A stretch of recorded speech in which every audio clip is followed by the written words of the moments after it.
Shalom, selamat pagi, dan semangat pagi. Kali ini kita akan belajar tentang sifat-sifat gereja.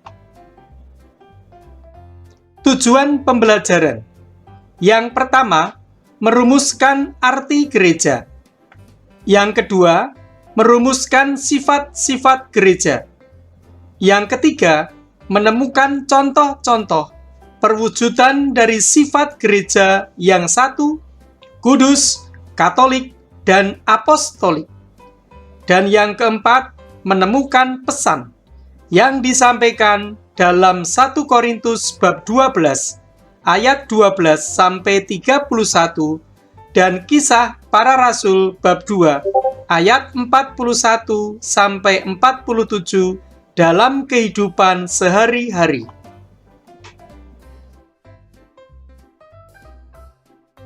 Ada dua kata gereja.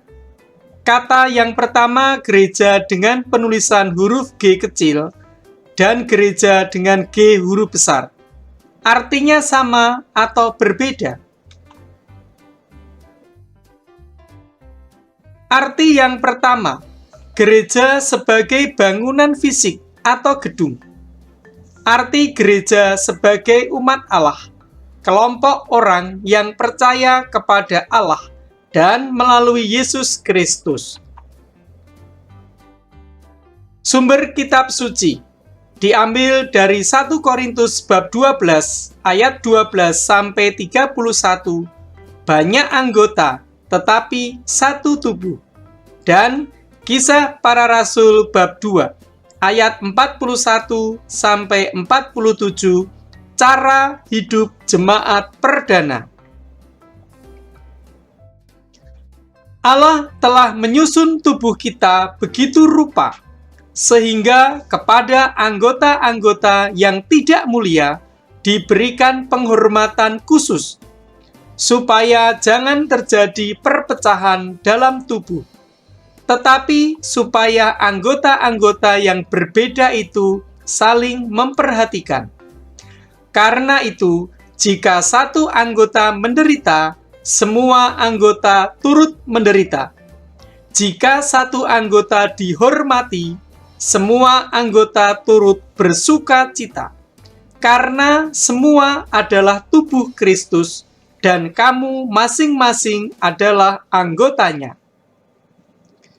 Cara hidup jemaat yang pertama.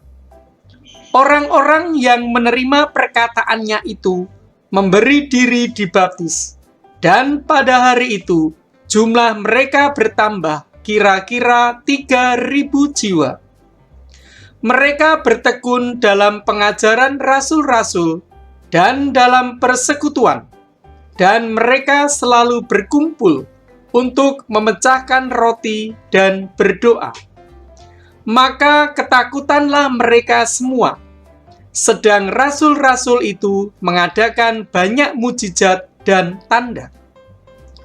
Dan semua orang yang telah menjadi percaya tetap bersatu, dan segala kepunyaan mereka adalah kepunyaan bersama. Dan selalu ada dari mereka yang menjual harta miliknya, lalu membagi-bagikannya kepada semua orang, sesuai dengan keperluan masing-masing. Dengan bertekun dan dengan sehati, mereka berkumpul tiap-tiap hari dalam bait Allah. Mereka memecahkan roti di rumah masing-masing, secara bergilir, dan makan bersama-sama dengan gembira dan dengan tulus hati, sambil memuji Allah, dan mereka disukai semua orang. Dan tiap-tiap hari, Tuhan menambah jumlah mereka dengan orang yang diselamatkan. Pendalaman kitab suci. 1. Bagaimana Santo Paulus menjelaskan tentang jemaat atau gereja? 2. Apa saja karunia yang dijelaskan oleh Santo Paulus? 3. Bagaimana cara hidup jemaat perdana? 4. Apa pesan dari kisah cara hidup jemaat perdana dalam hidup kita sehari-hari. Bentuk kegiatan dalam gereja Katolik antara lain misdinar atau akolit, putra altar, putri sakristi, kor anak-anak, sebagai petugas liturgi, lektor atau lektris, THS, THM, Tunggal Hati Seminari, Tunggal Hati Maria, Legio Maria, OMK, Orang Muda Katolik, dan lain-lain. 1. Gereja adalah kelompok orang yang percaya kepada Allah melalui Yesus Kristus. Gereja merupakan umat Allah. 2. Gereja Katolik memiliki ciri atau sifat-sifat sebagai berikut. 1. Artinya gereja sebagai kumpulan orang-orang beriman kepada Yesus Kristus hendaknya menjadi satu umat Allah dan menjadi satu tubuh. Kudus, artinya gereja dipanggil kepada kekudusan oleh Tuhan. Hendaknya kamu sempurna sebagaimana Bapamu surga sempurna adanya. Gereja sebagai kumpulan orang beriman terpanggil untuk hidup suci, yakni hidup sesuai dengan kehendak Allah. Katolik, artinya utuh, lengkap, bersifat universal, yang mencakup semua orang yang telah dibaptis secara Katolik di seluruh dunia. Contohnya sikap terbuka dan menghormati kebudayaan, adat, bahkan agama dan bangsa manapun, serta mau bekerja sama dengan pihak manapun yang berkehendak baik dalam mewujudkan nilai-nilai luhur di dunia ini. Apostolik, artinya gereja dibangun atas dasar iman para rasul dan nabi, dengan Kristus Yesus sebagai batu penjuru.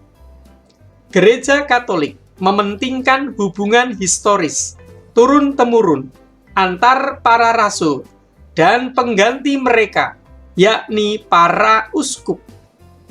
Sifat-sifat gereja ini tampak dalam seluruh kegiatan menggereja, seperti perayaan Ekaristi yang mengenang sengsara, wafat, dan kebangkitan Yesus. Refleksi. Apakah aku sudah ikut terlibat aktif dalam kegiatan doa bersama di lingkungan? Apakah sikapku dalam mengikuti perayaan Ekaristi sudah benar? Apakah aku sudah terlibat sebagai petugas liturgi di gereja? Sekian dan terima kasih.